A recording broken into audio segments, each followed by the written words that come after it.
going to focus on the hips, working our way down. There's a lot to think about with the hips. Femoral on pelvic rotation is leg swings.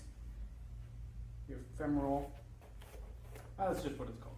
Femoral and pelvic rotation in the sagittal plane, flexing the hip up and extending the hip out. Kicking, running, lots of motion here in this plane. We do this all day walking, so you really want to flex this out. Maybe trying to find the range of motion of your balance. This is also a balance exercise, so be careful with this one. If you have not great balance, you can use something to support your weight for this. Flexion and extension in the sagittal plane, both sides.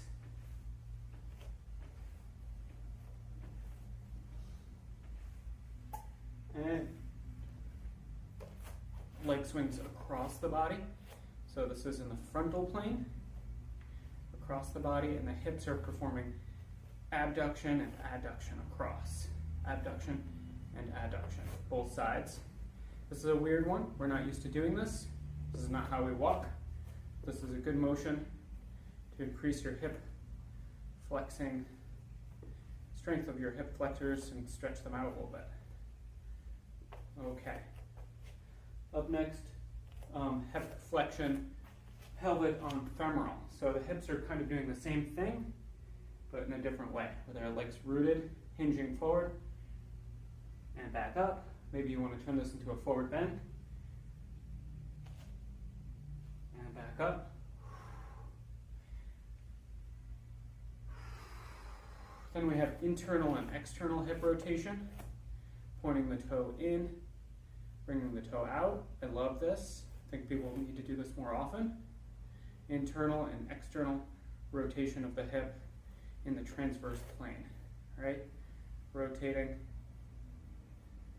working our balance. We also have pelvic tilts, like interior pelvic tilt, tucking the tailbone under, and posterior butt sticks out. This is good to check in on your posture, because we can develop interior pelvic tilt if we're sitting a lot or hunched over, or posterior pelvic tilt can also happen from sitting. Both of these imbalances can happen, and we want to be mindful of them. We also have hip hiking, little sassy hip hikes here in the frontal plane. Hiking the hips up, elevation and depression of the pelvis, up and down. If you got that, maybe some hip circles to warm up. I'm not super good at this one. I'd like to be better though. We're going to move on through to the knees. Knee circles are good. This is in the transverse plane. The feet are together, the palms are on the knees, and you're just performing some light knee circles.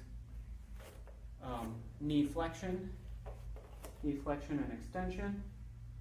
Flexing my toes towards me, so get a little bit more stretch there. Flexion and extension. Checking in on those knees, seeing how they're doing. All right.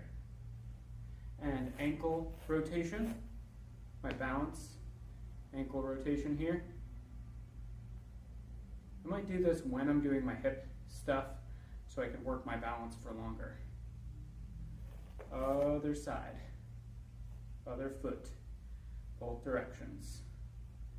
You can also do these ankle rotations behind you, weight on the front foot, and rotating your ankle over the toe, both sides. Quick note that there's also ankle eversion and inversion.